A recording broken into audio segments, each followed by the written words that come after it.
This week's episode was brought to you by Gabzo Elias Artista, Smishy Smish, and Brendan Acebo. Thank you, Gabzo Elias Artista, Smishy Smish, and Brendan Acebo. It's with the generous support of listeners just like you that our intrepid bunch of podcasters here at The Whole Rabbit get to keep uploading episodes to the mothership, who encodes each recording with a neural access harmonic frequency designed to penetrate the back doors of your psyche and implant hypnotic suggestions to activate your Nephilimic DNA so we can launch a full-spectrum revolution against the vampiric reptilian shadow government that writes the script for all major sporting events, including boxing. If you'd like to participate in a psychic revolution or just hear the second half of this episode, then please visit www.patreon.com/thewholerabbit, where your generous monthly donation of just $5 will not only fuel a small content creator, but earn you instantaneous access to our second half of this episode and every single one of our episodes in their extended length, uncensored format about things that you just can't talk about at Thanksgiving dinner with your family. But that's not all. Sign up right now and I'll send you a 5x5 high quality vinyl Big Bunny Baphomet sticker at no additional cost to you, along with the secret keys to our Discord server where Hecka Asser can beat you at Scrabble over and over again. If you want to offer even more support, higher tiers do exist, which include access to our enormous encyclopedic section of notes for each of our episodes, and you'll even get a monthly tarot reading from yours truly at our $20 tier. Just make sure to message me and we'll set a time and date that works for you. In this week's episode, we dive into the story of arguably the United Kingdom's most powerful haunting, the case of the Black Monk of Pontefract. With Tim Hacker of the Cryptic Chronicles podcast as our guide, our story begins with the Farrar family purchasing a new home in a land with dark history, only to be driven away when they realize their baby might be in danger. When the Pritchards moved in shortly after, it would not be long until their world too would be turned completely upside down. With activity so powerful, it could reliably spook a hardened skeptic.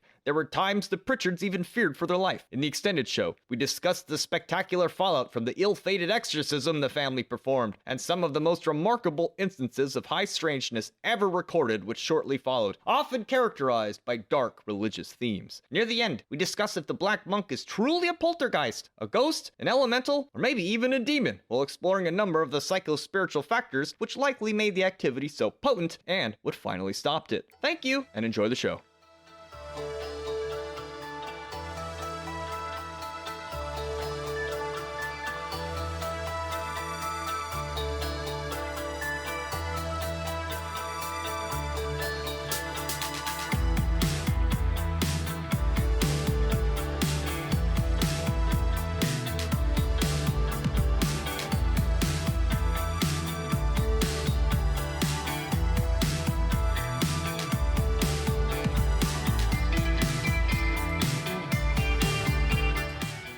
What is a child ghost's favorite game? Tell me. Hide and shriek? Oh. What's the ghost's favorite thing about Thanksgiving dinner? The gravy.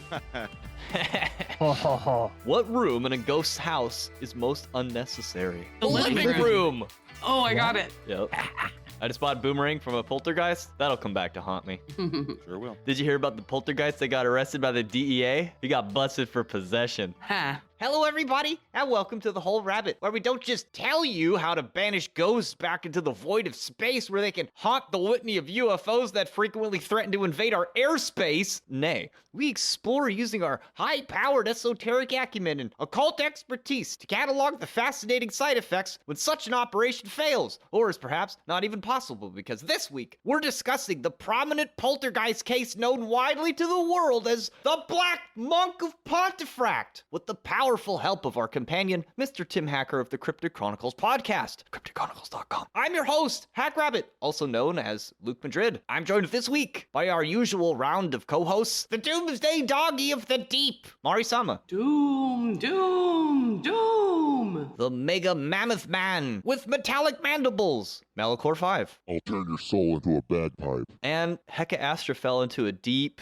Slumber, and I was unable to wake her because she's in Canada. I tried using the Force to mind control Hide, but, to wake her up, but his mind was totally void and empty. I could find nothing to latch onto, and I think she's still asleep, so. But this week, we're joined by the magnanimous Mr. Tim Hacker. Hello there. Thanks for having me again. Thank you for coming. We are always glad to have you, and thank you for preparing 66.6% of this episode for us today, because that allowed me to catch my breath, after the Edgar Cayce marathon, and dig into the details of this very famous case. And this is what I've heard about for years. This is supposedly one of the few bona fide hauntings that has not been debunked.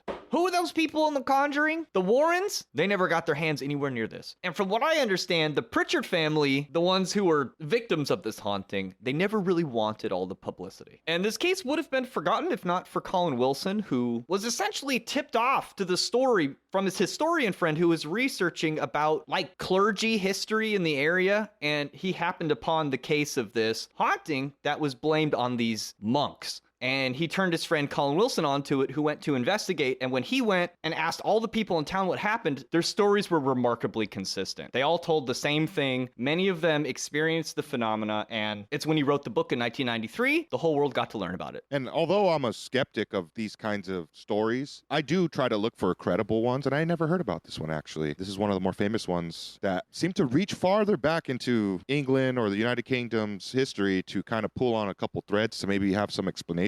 And we're going to get into that. Our story takes place at 30 East Drive in Pontefract, England, sometimes referred to as the most haunted place in the whole continent. Quote, on the top floor of a dilapidated house, at the end of a dimly lit corridor, was a dark, empty room. It's where I would wait, silently, patiently wait. For me, several nights, a month, for years, I would feel its powerful, terrifying presence wordlessly taunting me. On rare occasions, I would somehow defy the paralyzing fear and make my way to the room, every cell in my body telling me not to turn back. With legs becoming heavier with every step, I'd eventually make it to the door to the room, where I'd tremble uncontrollably outside. I'd lean in to listen to the closed door. I truly feel its cold, its darkness, its heartlessness, its hell. With my heart pounding out of my body, I tentatively opened the door. I had to see what evil looked like. It was there in the corner, but I couldn't see it. I had to go deeper into the room. But even before I ever got close enough to look at its face, the fear so overwhelmed me that I would silently scream and scream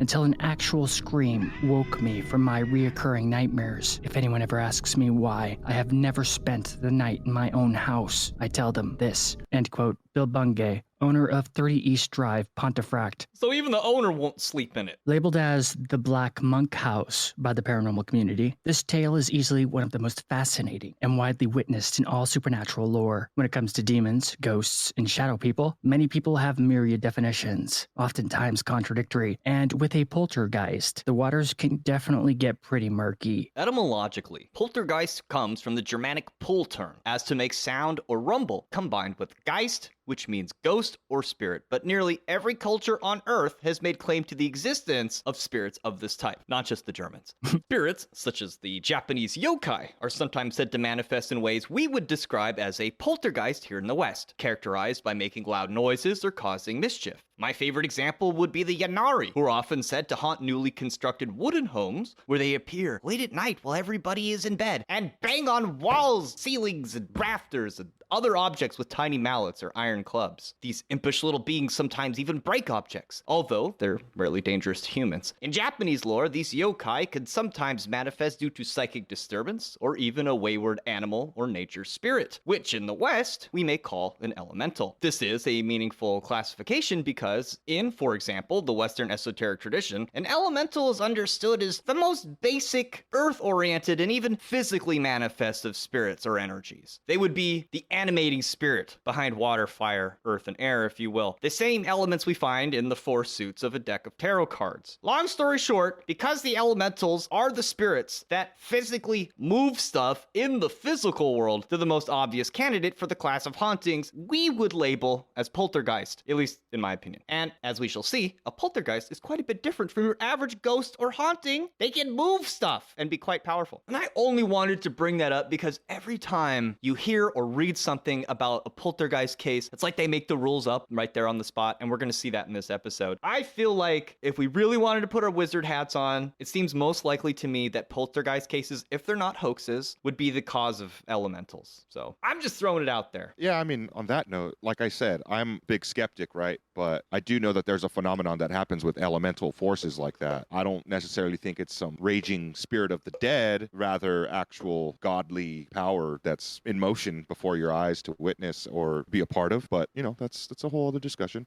I do think that things could float and move and be spooky. In my cases in life, it doesn't seem like it's some wrathful demon. You ever seen something move on its own? Yeah, but, you know, I don't know the full circumstances of why it did. There's actually like different ways of a cup moving across a desk. It could be vibrations. It could be, you know, a little bit of moisture on the bottom of the cup and vibrations and wind and all kinds of things. Static. I'm not always convinced. I had it happen once at Heka's house. A small stone pyramid just slid off her altar. And there was this dust square where the pyramid was. There's just no way anything could have moved it. It was wild. Anyway, tell us more about Poltergeist, Tim. This type of entity can, in some ways, be considered one of the most dangerous to paranormal investigators for a lot of reasons, actually. Most things that go bump in the night, they're only ever harmful on a spiritual or psychological level. A true poltergeist, however, can and will physically harm you. When it comes to well-documented and investigated poltergeist cases, two will easily come out on top. The Enfield poltergeist comes to mind, but the Black Monk of Pontefract is easily one of the second most famous out of all the other poltergeist cases. These are usually the two listed as the ones that have not been debunked, and reliably you can get a non-believer to have activity happen around them. You know what I mean? Mm-hmm. Both cases were thought to be caused by a poltergeist, characterized by unexplained noises, tapping, banging, moving objects, and physical disturbances, lights being turned off and on, sudden temperature drops, foul smells. The symptoms from the manifestations in both cases were very similar. Objects are thrown at people by an invisible source. Things are appearing and disappearing on their own. Phantom knocks, footsteps, like Tommy Knocker legends. Disembodied voices, anomalous lights and orbs. And worst of all, physical assaults. With all this activity increasing in potency over the course of the cases, the thing that separates these two notorious poltergeists is the fact that the Black Monk is still actively investigated to this very day. Even if the famous era, when us all went down was decades ago, like 40 years ago. That's partially what makes it reliable, is the folks who knew about it just kind of kept it a local legend and didn't, it would have gotten buried if not for the internet. Yeah. I'm wondering if paranormal activity like this, it was much more common in the past because not as many people were able to write the stories down. Yeah. And it was all passed down orally. I think it's maybe just the nature of having a story understood through writing versus a story purely understood through hearing it from another's mouth. Well, let's take a look at the differences between the famous Enfield poltergeist case and the Black Monk. The Enfield poltergeist case, that was the one where the Warrens showed up, right? But they weren't really totally let in on the case. Mm-hmm. And then they didn't have as much of a role as they did in the movie. Yeah, and then they made a movie about it where they're like a big deal. They really weren't. The Conjuring. And in terms of categorizing both of these hauntings as poltergeists, they actually have quite a few similarities. Let's talk about it. So both cases, they seem to revolve around children, with at least one going through puberty. And this is a controversial aspect of the phenomena. The incredibly skeptic-friendly Wikipedia entry for poltergeist shows that quite a few of these cases are just kids throwing stuff. A cool point, if we're gonna or lighting things on fire when the grown-ups are looking the other way. However, the trope of psychic power being related to menstruation or puberty does not begin with Stephen King's Carrie, which is a fantastic horror adaptation of this concept. The truth is actually spookier. According to the Mindroling Manual, a sacred text from Tibetan Buddhism, which outlines the specifications for ritual tools, there it indicates that the thigh or femur bone used to create the powerfully cleansing Kanglang, a sort of bone trumpet used in purification rituals, is to find its ideal source from a pubescent-aged boy or girl who has died from a knife wound. So, at least in that esoteric tradition, So I don't recommend you going out and procuring one of these thigh bones yourself, because that would be criminal. But the esoteric principle, we didn't just make it up. It's not just a bunch of authors that made that up. It is possible that a child during menstruation could be food for a ghost. Hey kids, you want to get stabbed?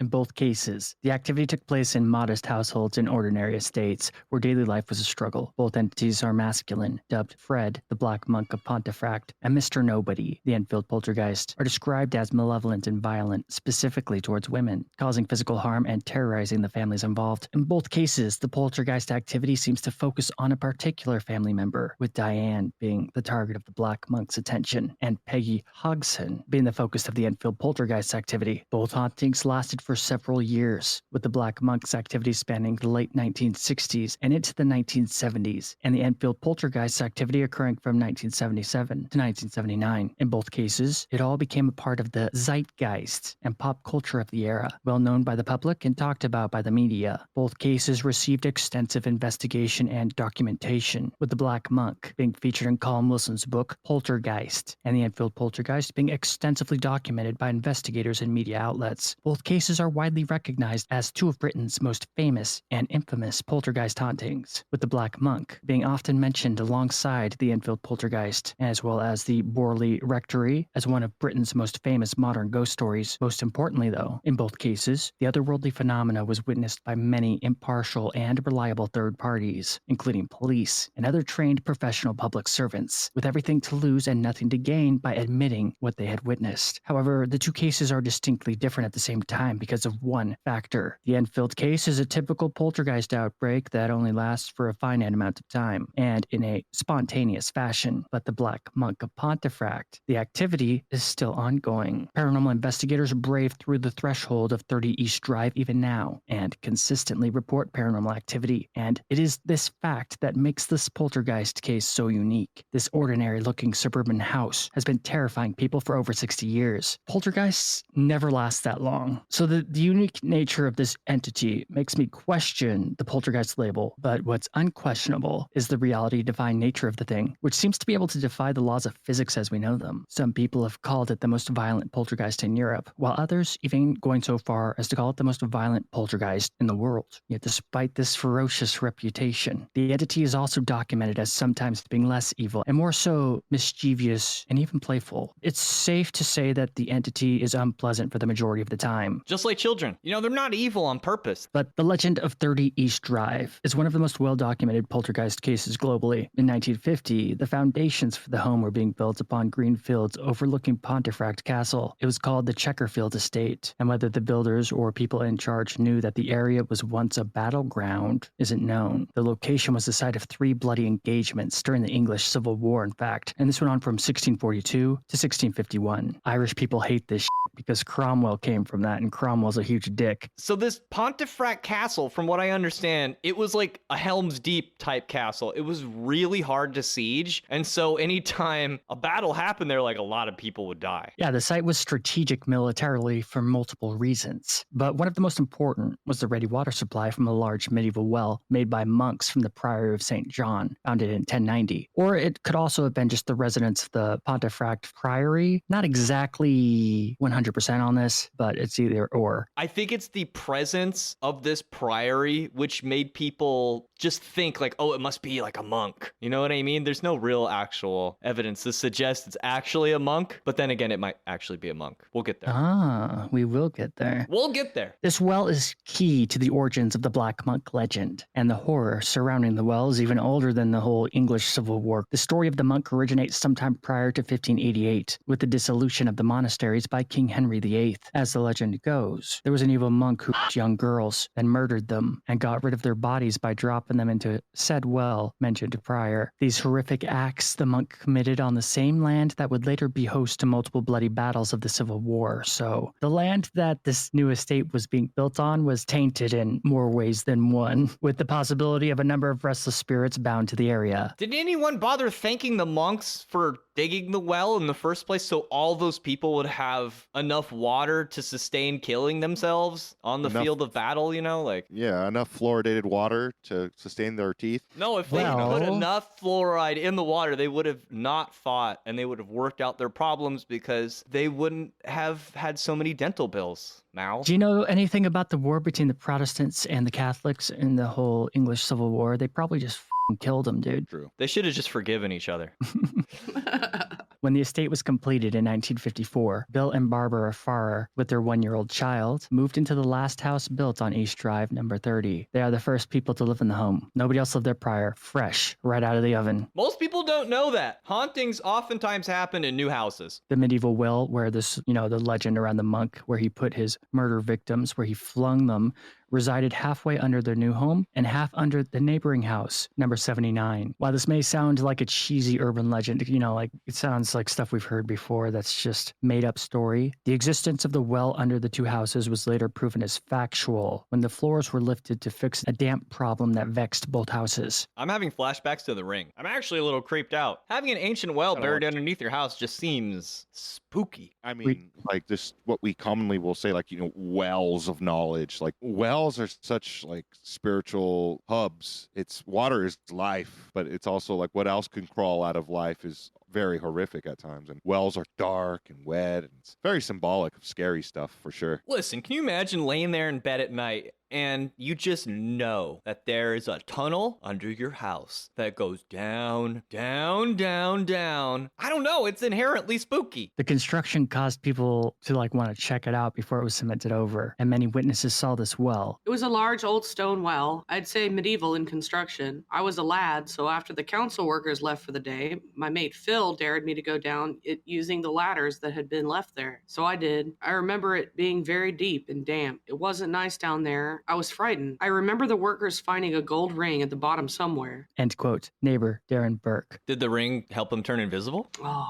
Where did this ring end up? That's what I want to know. In Middle Earth, Samara marries Gollum in the well. Those tricksy salties stole my ring, They watched my videotape, my precious. my precious. You know how when you rent a house or, you're getting a new apartment, whatever, all the cupboards, all the crap, the basic crap is made, right? Well, back then with this kind of stuff, you had to make that stuff or pay somebody to make it yourself. What? Yeah, so he had a lot of work to do. And one day he was squaring up a cupboard, only to come back later, and somehow it was just slightly off kilter. This was actually the first thing out of place that anyone ever noticed in this brand new house. I think I'm haunted too, because anytime I do woodwork, it comes out all, wiggly woggly.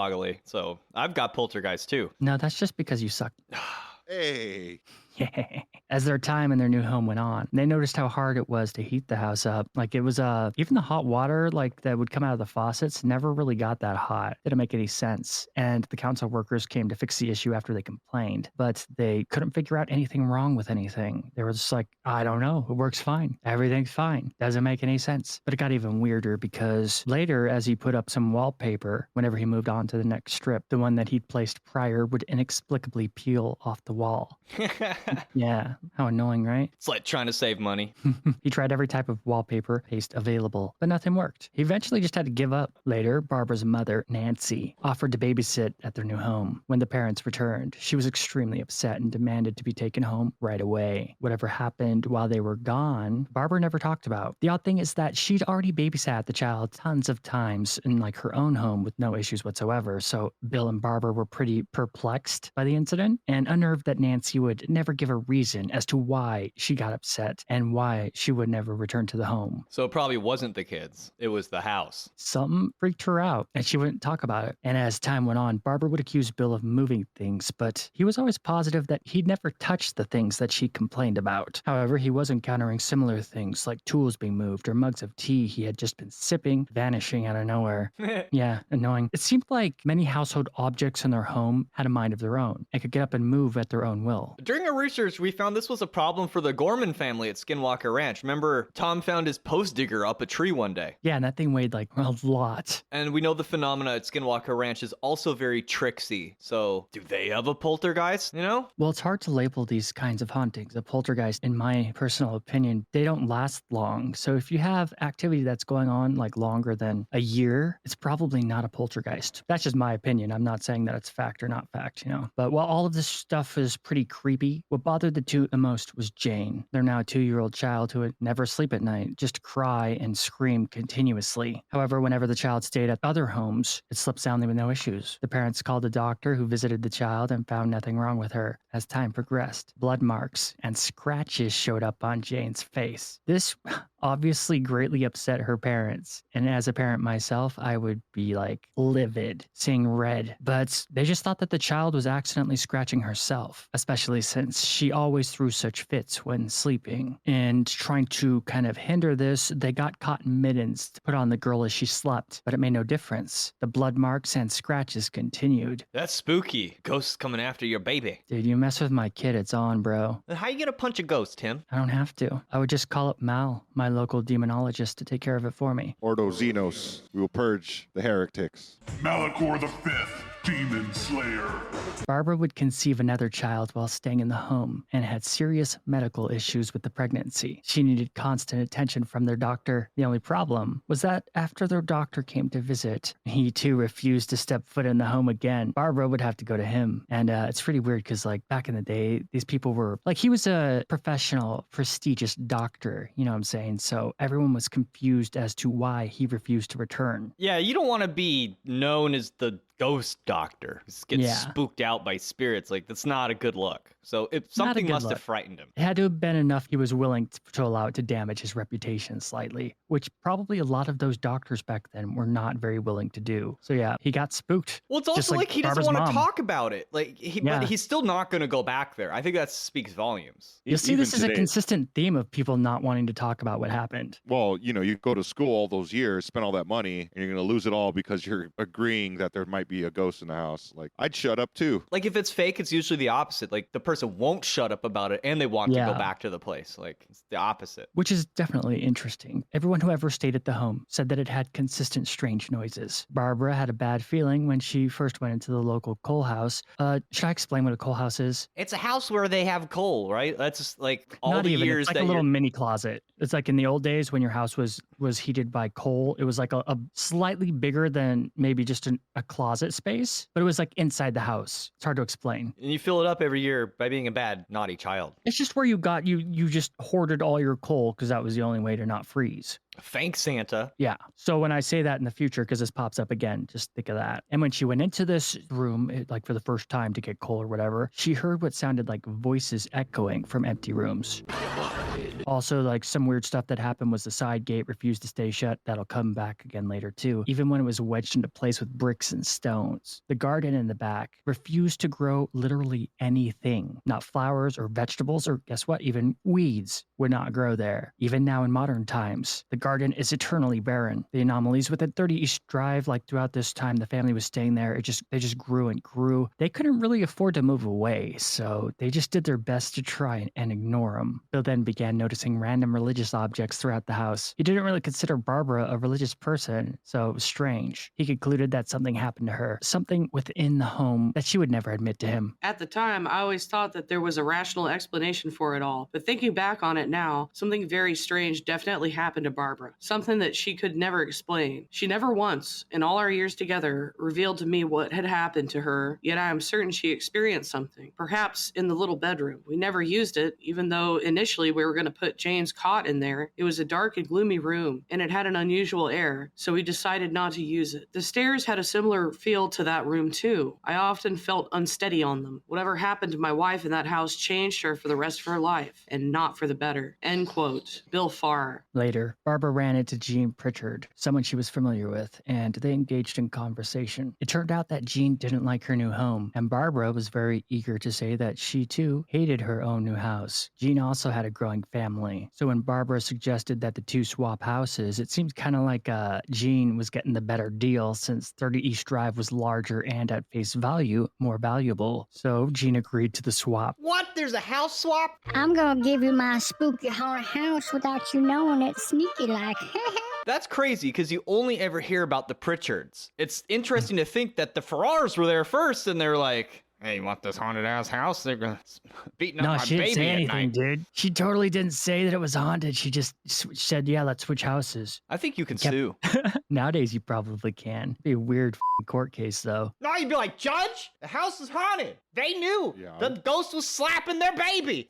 and then they traded houses with me, and then the baby was fine at my old house, and then the ghost started slapping my daughters. What'd you say to that, Judge?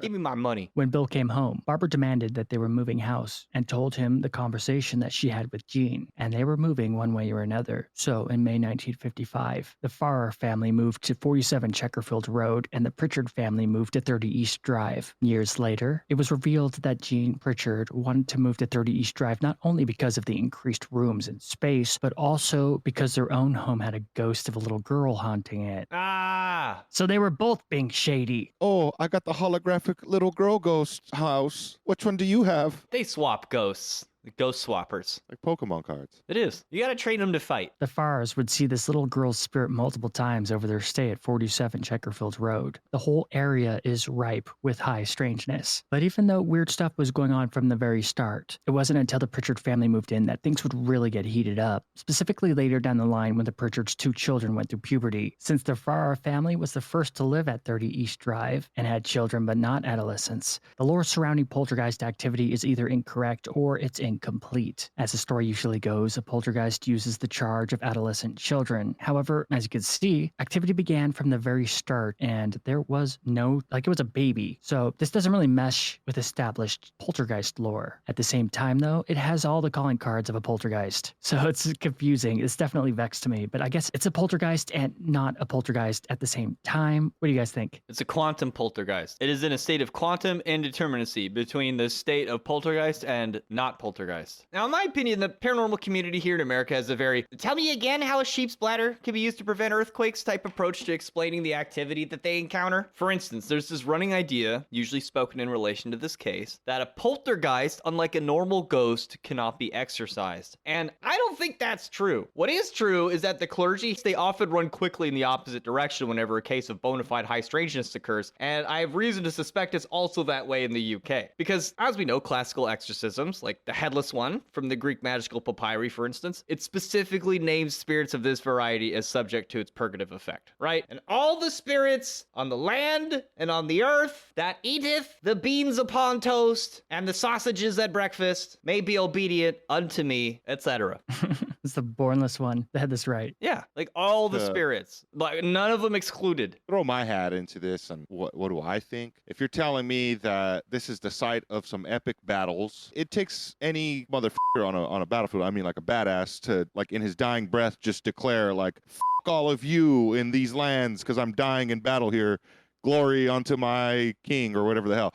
It takes just one of those guys to die with honor and like crazy savagery, right? To cast a spell and spill blood on the land that you're going to be building and trying to live on. It just takes one of those guys. And if you're telling me that there was like many epic battles here, I'm sure that happened more than once. So you're going to get a mix of energy upon the land because like, I don't know how you can wash the spiritual stain of blood and war for that matter. War is also another whole statement and body of, it's got its parts that are left behind as an entity, war. You know what you're saying makes sense because the area with the castle, like it was known for its sieges. So the spiritual or psychic energy there is like, I'm going to hold my ground. I'm going to stay here and never leave. Or like, I'm going to take this land. I'm going to win. If that energy were to carry over, it would make sense, you know? Yeah, there's like some fiction stories and like in comic stuff, it's like somebody's unfortunately killed or passes away in a certain part of the world or in some dimension. And it's like, no, I can't die here. Like, you don't know what happens. Like, oh, shit,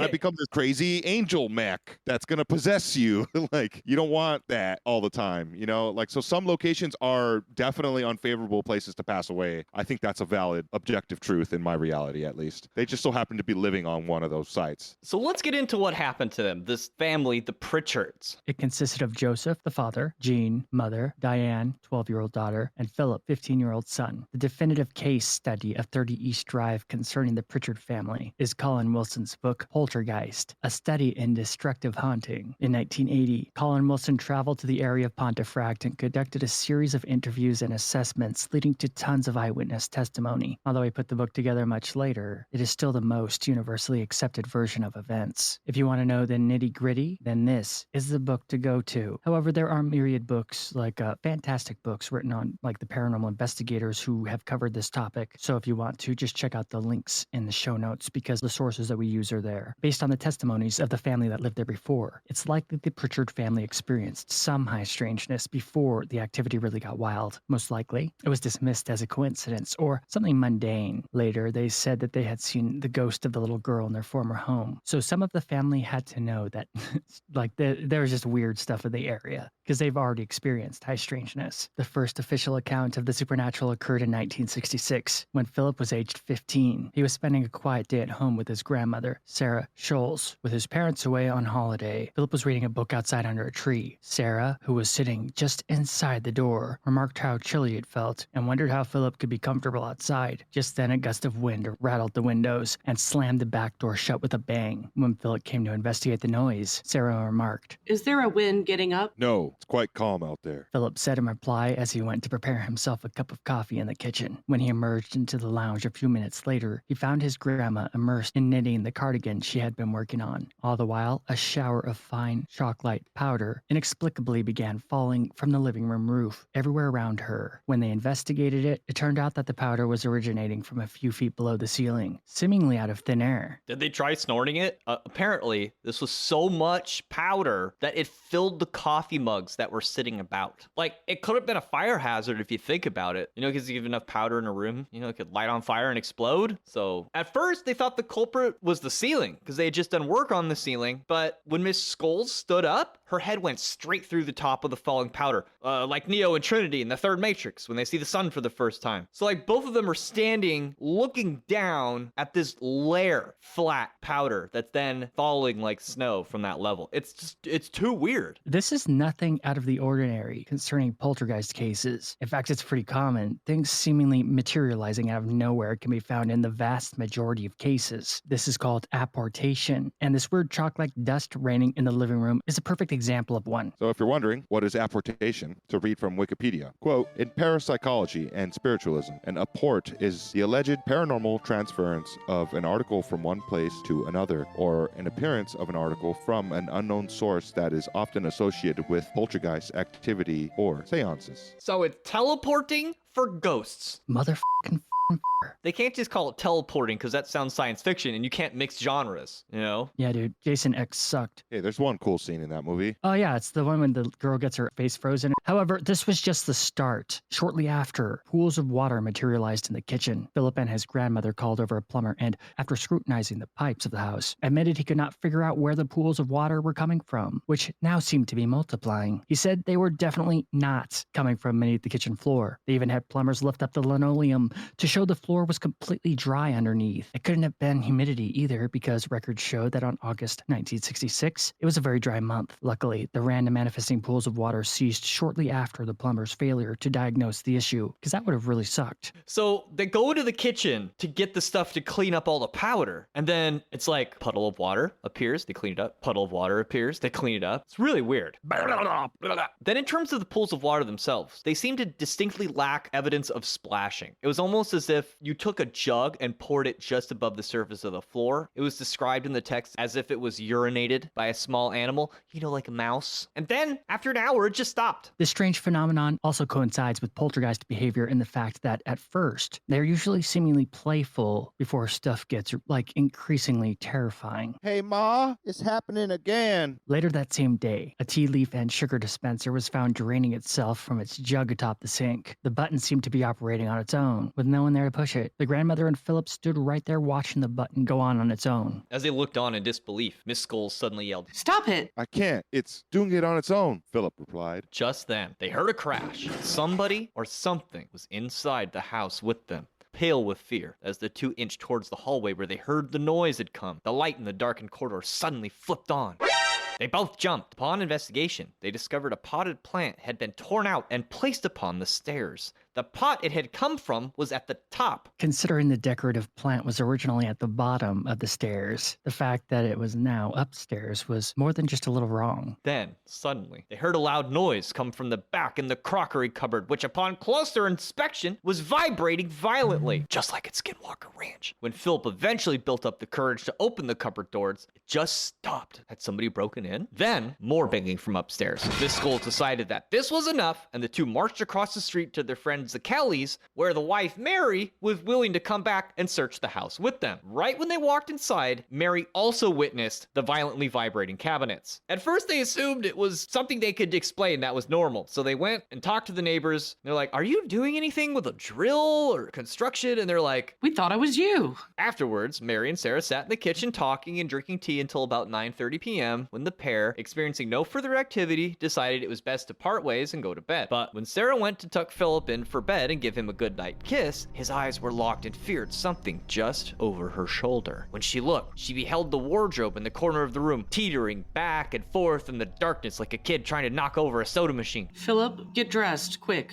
We're going. No sooner was Philip dressed than the pair were standing on the Kellys' front porch asking if they could stay in the spare room. After getting the pair settled, Mr. Vic Kelly called the police and led a search of 30 East Drive, where naturally, nothing was found. Afterwards, still too intrigued to sleep, the Kellys decided to see if their friend Mr. O'Donnell, a known ghost enjoyer, could lend them a little insight, and made their way on foot over to his house, where, as fortune would have it, they found his light still on. After explaining themselves, Mr. O'Donnell grabbed his coat and made his way with the Kellys back to 30 East Drive, where he explained to the couple the difference between a ghost and a poltergeist. They do funny things. They're very fond of tearing up photographs, I believe. When 2 o'clock began to draw near, with no activity to speak of, the trio decided to head back to their respective homes. But, as the Kellys were locking up behind them, they heard a loud crash upstairs. Quickly running back inside, the Kellys discovered a pair of oil paintings had fallen off the wall. One frame was shattered, and the family photo, which had just been contained inside, was slashed end to end, as if by a sharp knife.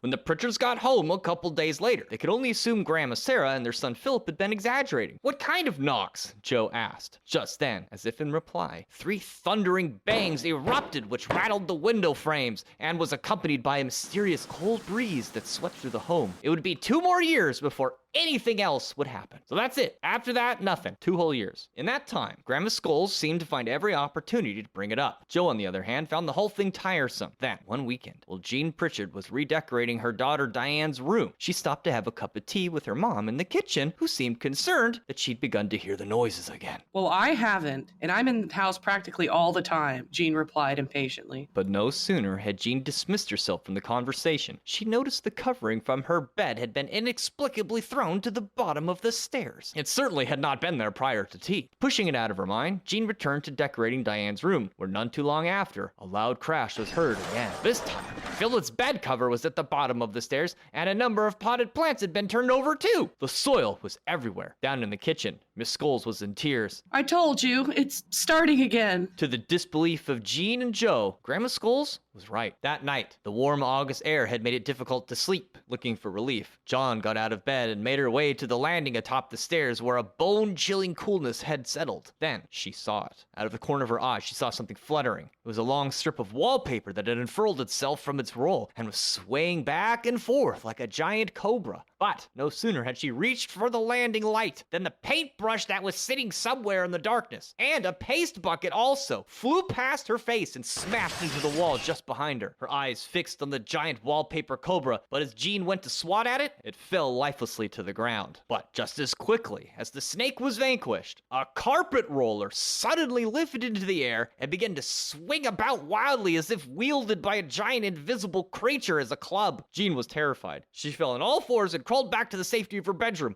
objects smashing against the door as she closed it behind her, finally letting out a blood-curdling scream.